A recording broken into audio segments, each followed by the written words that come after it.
Loving teachers, caring patrons, a clean environment. Ekyenjawulo, you're on top. We give you what you need. We are the best. We have what you need. Ooh la la la la. We are the South. We are number one. Eno ye Salam TV.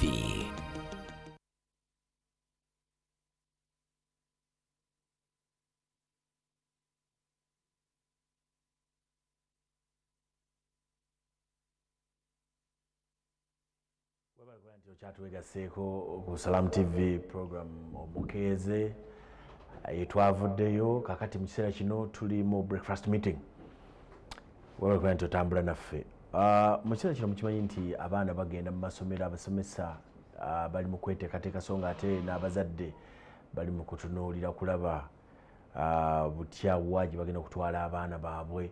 Amasomero agamu gasobodde okwetereeza n'okulaga kiki kyegeetaaga waliwo genawuddeko agamu nti gajjuzza abaana abo bakyaga nti musobola otuleetera abo bazimbye ebizimbe ebipya. Tubebaza nnyo abasobodde okubeera nti mugaziya amasomero gammwe. Kati mu kiseera kino njagala twogere ku ssomero erimu erya Bright Star Junior Bryce Parks Junior School. Mu studio zina Nabong Majid nga ye akulira essomero lino gwe njagala okubawa abalamuseeko. Assalamu alaikum wa rahmatullahi wa barakatuh. Wa alaikum salam wa rahmatullahi wa barakatuh. Amanya nze Nabong Majid, head teacher Bright Sparks Junior Academy. Lisangibwa Seguku Katale off Entebbe Road. Limazeewo emyaka egiwera 5. Likolera ddala bulungi nnyo okujjako nti tubadde tetunaba kutuuza P7. Tugenda kugituuza mwaka guno. We are registering the candidates. Okay. Ne wansi kibadde kitya bale mutambula mutambula. Wansi abazadde batuwadde abaana ate abaana bakolera ddala bulungi olw'ensonga nti abasomesa be tulina qualified staff, not only qualified naye nga quality teachers. So abaana babadde bakolera ddala bulungi era abazadde basanyufu okusinziira ku reports tubadde tubawe emabega eyo. Ate tusuubira tujja kukola ekisingawo. Ogambye essomero liri ludda? Liri Seguku Katale off Entebbe Road kukyamira kukikubawo owa Kabakawo Mayanja n'oyingirako awo munda kilometers nga 2. Kyankizo ki mulina mu ssomero? Mu ssomero lyaffe ekyenjawulo kye tulina tuli okusookera ddala waliwo obuyonjo buyitirivu nnyo, given the fact that director ne board of directors bakola omulimu munene nnyo okulaba nti obuyonjo bweba emphasized mu ssomero. Gwe olikulira? Nze ndikulira, so enkolagana yo nungi, collaboration, staff quality tutera kugisanga wantu walala wonna. Ekirala mpozi buli kintu kyonna kyetukola kiri quality. Bw'otuuka mu classroom ogamba nti ate omwana wange wakiri lwaki simujjaayo gy'abadde ali najja wano. Environment yo nungi nnyo. Endya emmere abaana gye balya tubaweera ddala omuzadde kyandi expectings. Mubawaaki mugamba nti omuzadde kyasuubira ng'ate era kajja kubeera akawunga n'ebijanjaalo ke tusuubira. Akawunga nako gye kali n'ekijanjaalo naye menu egenda ekyuka okusinziira ku timetable. Tulyako akawunga n'ekijanjaalo, tulyako ekyennyanja, tulyako ennyama ng'omwana bwe bandimulisiza eka. So omwana n'avaawo amagi ku breakfast, migaati, chai banywamuko amata. Bye tubawa oba byammwe bye mubawa? Ffe bye tubawa eri ku ssomero. So omuzadde kyasuubira tugezaako nnyo okukituukiriza. Bw'oyogera ku kusoma muyimiridde mutya musomesa abaana basomesa ki naki? Kalikulamu yaffe nnungi nnyo eri broad based kubanga first of all eri essomero liri interdenominational.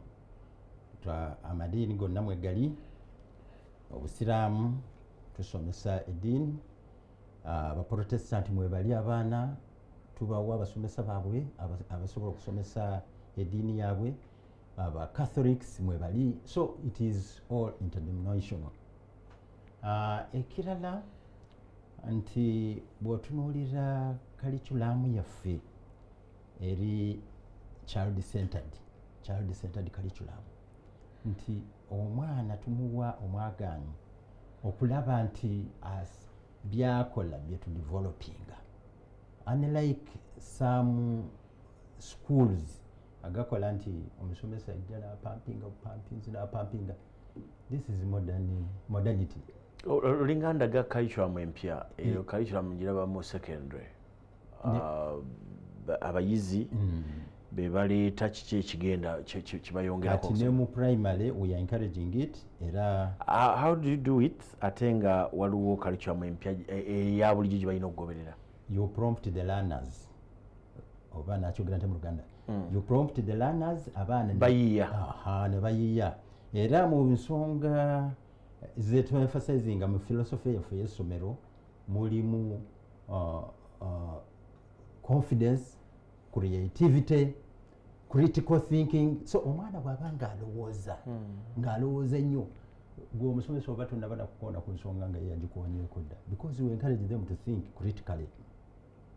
So gondi yaffe nga bwemugambye curriculum eri broad based tugezaako okulaba nti omwana tumuzimba buli mu ngeri yonna ebimu simanyi we nabyogera mu Luganda naye physically okumuzimba mu mubiri omwana nakula nga mu mubiri yemaliriza. For example tulina sports eziyamba okuzimba omwana omubiri gwe n'obwongo.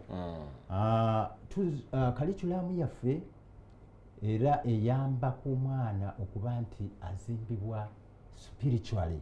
We wali wemugambye nti eddiini amadiini gonna tugaketaringa fo omwana nakula nga alimu eddiini va ku bino ebirala ebizzeewo mu nsi endala ate baagala bituuke n'eno mu Africa ffe omwana tumuteekera ddala ku musingi okulaba nti tajjaamu ndowooza ezo.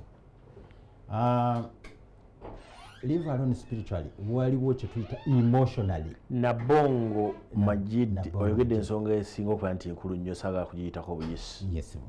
Ey'empisa mukola mutya okuzimba omwana nga wa mpisa ng'ogyeko okugambye nti tumuteekamu eddiini mumuzimba mutya okubeera nti wa mpisa n'okumwewaza emize gye tuwulidde giyingidde mu masomero? Thank you very much. Abasinga baali bamanyi nti okuzimba omwana mu mpisa olina kukozesa kibooko. Ekyo kyaliwo traditionally ng'embooko zibuga mwe baabakuba emyaka egyammwe kati mukuba olabe twakiwuliramu naye essaawa eno ebyo tebikyakola nga bwe nkugambye modernity tebikyakola. Kati ekiseera kino omwana ng'oyagala okumuzimba olina okubeera n'abasomesa abakola abali ku level eyo waggulu nga bakola guidance and counseling. Bo bayina staff yaffe eri waggulu bweti. Omusomesa bwe tuba tuyingiza tusooka ku analyzing omusomesa bulungi eyo ng'osose n'ovaayo tuli ku nsonga ya counseling and guidance. Yes. Kati bw'obeera nga okola timetable maathi bw'avaamu SST n'ayingira owa English n'ayingira owa science n'ayingira n'agenda mu break n'ava mu break ow'eddiini n'ayingira nemugenda mu lunch Google owa science n'ayingira kakati owa curriculum ayingira dde not curriculum owa guidance counseling and guidance ayingira dde. Kati ku timetable kwennyini kuliko ennaku eza guidance and counseling.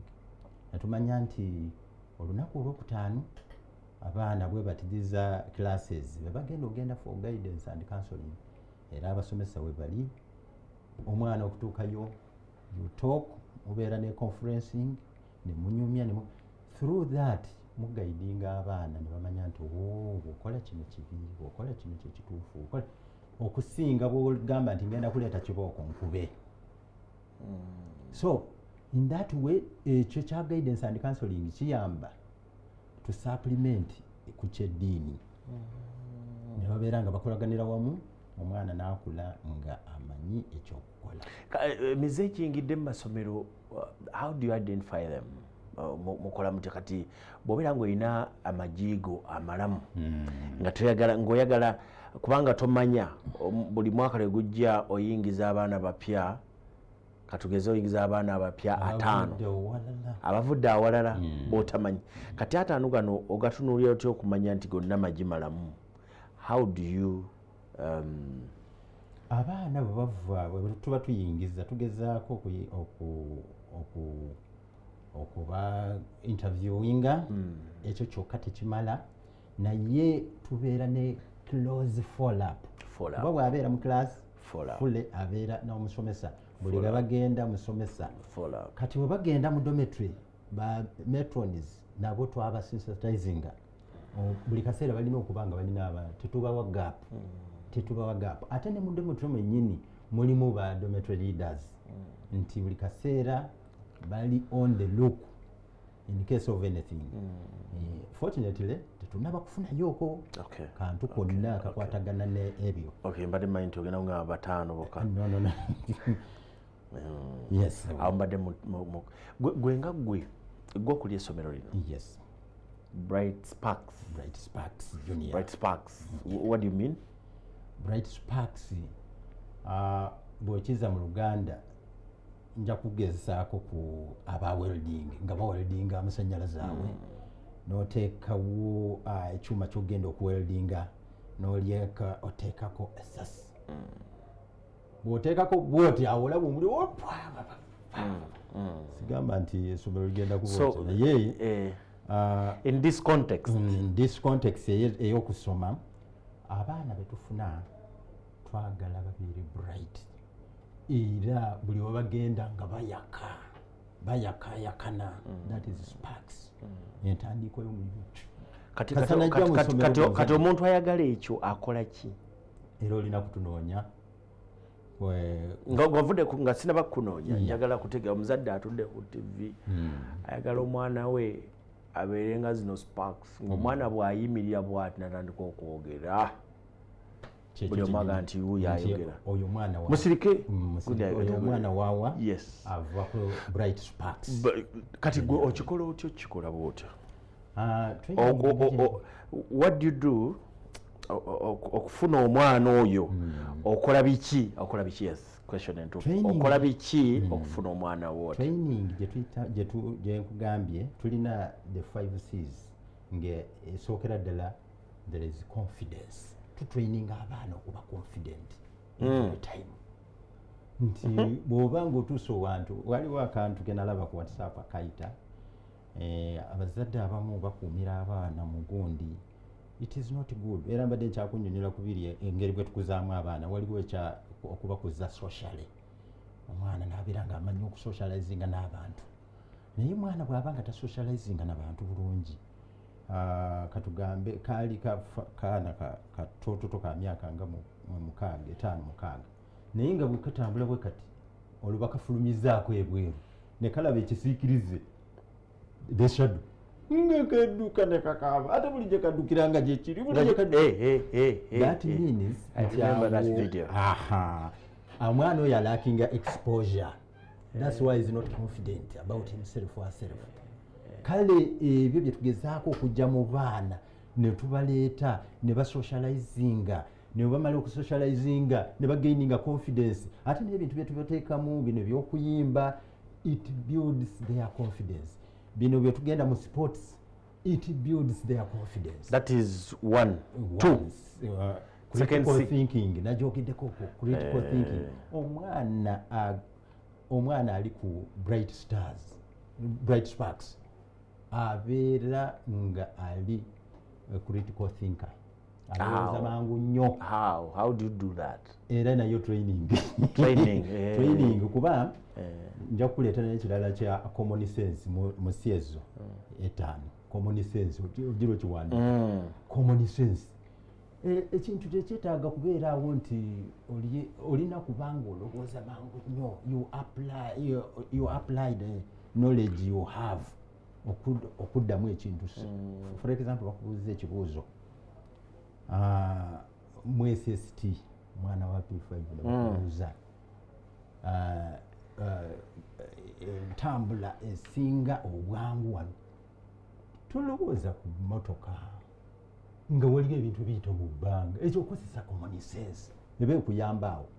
So ekyo nakyo ekya self kicreatinga confidence nekireeta critical thinking, okiraba ate nga kiri ku common sense, okozesa bwa common sense okulaba ekyo tekyetaaga nnyo okulowooza. Endala si endala ya creativity. Abaana betusomesa tubagezaako nnyo okulaba nti tubateekamu ekintu ekyo kya creativity. Nojja so wetwalinga nze saasoma ku nursery, I was unfortunate. Naye mu lower classes eyo waliwo gye bayita free activity lesson. Eyo buli mwana nagezaako okukola kyasobola. Olina n'omuwa ebbumba n'azimba ennyumba n'akola olaba n'ogamba this boy can really think. Okiraba, that is creativity. Oli n'akola ennyonyi. Last year waliwo akaana awo ku Bright Sparks akakola ennyonyi naye ne kateekamu eryanda, si bongo olabira ddala ng'eyagala kubuuka, but because of eryanda okuba ezzito nekikalemesa okusitula ennyonyi yaako wansi. That is creativity. So era abazadde kati bakula bwatyo technology n'agenda n'amwongerako ofuna engineer omulungi. Naye n'olowooza babeera wano mu Uganda, Americans they shopped for that. Bagenda nga banoonya abagezi buli munsi ne babatwala. Of recent waliwo omwana e Makerere era mwana waffe si wa Bright Sparks naye nga waffe eri mu kyalo, naye olwakalabanga kagezi bakatwala ne bakasomesa kati kali ku masters kafuna sente naye nga brains zizawano mu Uganda. So lwaki bakunoonya? Because of the brains, creativity, common sense. Endala njagala njifuna. They have to collaborate. These children have to, you encourage them as much as possible. Waliwo ebyana ebyefuulafuula okuba ebibi ne kitula mu class awo ne kuwera. So omwana alina okubeera nga ali active. Omwana alina okuba active and that child must collaborate with others. Through collaboration bafuna ebyokuyiga bingi nnyo. Era eri owaffe mu education kyetuyita child to child. Omwana ayinza okuyiga ennyo ng'ayigira ku mwana munne okusinga ne bw'ayigira ku musomesa. So omwana oyo n'omuzimba bw'otyo awo n'ekirala kiri ne kijiramu bringing up a child intellectually. Kuba twagambye intellectually, spiritually, socially, okiraba emotionally. Omwana tugezaako nnyo awo Bright Sparks okuba nga tumuzimba in all ways, physically omubiri nga mulamu. Bright Sparks dirida liri ku Seguku. Okyamaawo ku ekisulo. Tulina ekisulo, tulina dde. Musasuzaaki kuba kati otandise okusomesa bino confidence, critical thinking, nentandika ogaa nti kakati structures zaffe ziri so friendly. muyingidde million 2. Tetunaba kugendayo olwa nature of the parents. Twakira ddala wansi ku bazadde. Omwana wa boarding ali kwemu then n'ateekako ebyetaagisa ebirala. Owadde n'asasula emitwalo 7 gyokka. Ate tulina ne branch endala Mpererwe. Kati nze njaga kutegeera gwe ng'omusomesa gwakulira essomero lino. Muntu agala kutegeera gwe akulira essomero ebintu bino wabisoma omaze ebbanga ki ng'obirimu. Mbadde musomesa okumalira ddala ebbanga ddene. Natandika okusomesa mu myaka gya 1991. Mbadde nninnya amadaala nempita mu masomero nga Green Hill Academy. Nabeerayo okumalanga emyaka 10. Mwaka ki? Green Hill waliyo mwaka ki? Nabeerayo nti nga saakulaba. 1997 to 2006.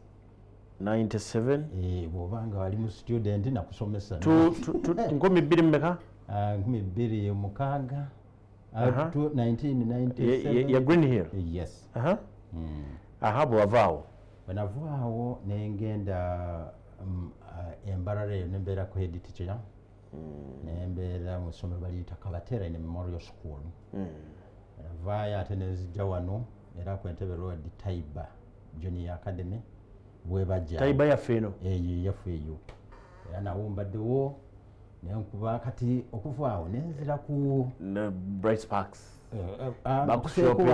banshopinze wano ku Kampala Junior Academy awo ng'ogenda ku Garden City awo mulagaawo awo wembadde abazadde abasomesa nga tukolagana bulungi nnyo wano maze ku Junior Academy ku guno mwaka gwakubiri gwobaddeyo gwendiyo kati kyegamba ku Kampala Junior Academy wamala ebbanga Kampala Junior Academy maze nabeerawo okuva 2019 so mbadde ntambulira woyise si wabi nange saagala nnyo okutambulira wabi era mbadde ntambulira walungi era director okwapplyinga I applied on online naye we yalaba gondi information yange nagamba this is the right person takumanyi looking for takumanyi manyi nnyo kati kuba yali takumanyi naye online eno bwe yajja technology nemperezayo documents zange nalaba ekkubo lye jangu tulabe nga ntambulira bwakumaini nagamba this is the right person I have to take abaana bo basanze otya kati myaka gino ebiri gyobadde nabo abaana bavaayo oyinza okugamba njagala sparks nga teziriiwo zijja kusparkinga kubanga mu Junior Academy gyeziri mu Green Hill gyeziri Mbarara gyesimanyi gyoyise Embarara era bwe nabeerayo nasanga nga ground eri level naye era twamala netugisitula nebuuka negenda waggulu in terms of performance kati Bright Sparks kiki kyewasanga mu baana awo myaka ebiri Bright Sparks era tukulinde ku sparkinga katulinde ku national level kubanga tugenda kutuuza abaana ba P7 omwaka guno era we are working on our registration abazadde mbakubiriza bannaye muleeta abaana omwaka guno P7 egenda kutuula PLE so mulinde ku PLE eyo mulabe sparks zennyini ng'olunyiga bwoti sparks zezifuluma ekyo kisobola nkisobola okirabyemu abaana botwala mu P7 okibalabyemubaweyinga bajja kusobola ate nze bwe tusomesa ne basomesa bannange nga nze ndi control siremerwangako abaana batera kuyitira mu ddaala lisooka alyoka era bwebeerayo omu ogamba kale ogambye nti noonye masomero kanoonye Green Hill 9 paka 26 ngenda kunoonya noonyerezaako ddala baliyita batya Kampala Junior Academy eyo ngenda kutuuka obutuusi ngenda kugendawo ogambye mwaka ki 2019 covid yetusanze awo covid nawe era wakola bulungi twakolera ddala bulungi ate omanyi wano essomero ly'ekibuga twakoleranga ni online covid no 19 covid yatandaba kujja tugira nti December mwagitula bulungi nnyo najja mu January February awo n'atabataba March ne batusiba naye nga balifaalinga nti akantu kajja dda mu 2019 naye nga kali wala ne 2019 twakolera ddala bulungi mwakola noonya Kampala Junior Academy ebigambo byose mbyayo amiina bannaye abazadde mubadde muwulira eddoboozi eryo lya Nabongo Majid head teacher Bright Sparks Junior School mbasaba muleete abaana tubakolemu omulimu era ng'erinnya bwe muliwulira twagala basparkinge bastrikinge bakole bulungi temujja kwejjusa school fees pocket friendly era ngenda kubawa enamba eno kangisome mpolampola eya headmaster in case you wanted to call. A number Airtel eri 0753 84 8242. Airtel 0753 84 8242. MTN 0776 84 8242. Amanya nsigadde nga ndi Nabbo Majid.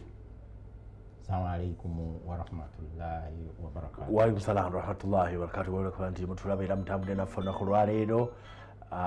Essimu irideko okuzikuba zitandikidde essimu irideko okuzikuba naye kyenyiza okutegeeza nti essomero erya Bright Sparks Junior School erisangibwa Seguku. Betubadde nabo tubadde ne Nabong Majid mukulu w'essomero era yalikulembera akulaze waji ayise n'eki kye baagala mu mwana. Olwekyo babasaba kubeera nti mutwalayo abaana essimu singa obanga oyagala kubuuza muyimiridde mutya tukole tutya nkwatire tutya munkwatireku wano 0753 84 82 42 oba 0776 yemu 84 82 42 ze twamukibnya basi buli ano mbere bulungi. Allah batukuumire byonna byonna gye muli mweraba. Amen.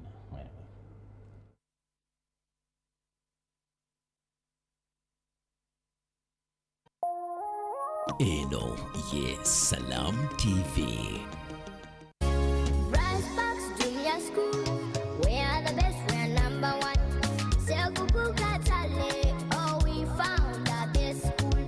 Loving teachers, caring patrons, a clean environment. Ekyenjawulo, we are on top, we give you what you need. We are the best, we have what you need. Ooh la la la la, we are the stars, we are number one. Ladies and gentlemen, dear Tendarua Campus, Kampala Campus, Mbale Campus, All Females Campus Kabucha, Islamic University in Uganda Alumni Association invites you to the 4th Grand Dinner on 10th February 2023 at Females Campus Kabucha. Come and we launch Alumni Investment Club that will support the construction of a girls' hostel at Females Campus Kabucha. Let's meet and network. The guest of honor will be the President of the Republic of Uganda, General Yoweri Kaguta Museveni. Tickets on sale at all IUIU campuses and King Fahd Plaza. Call on the number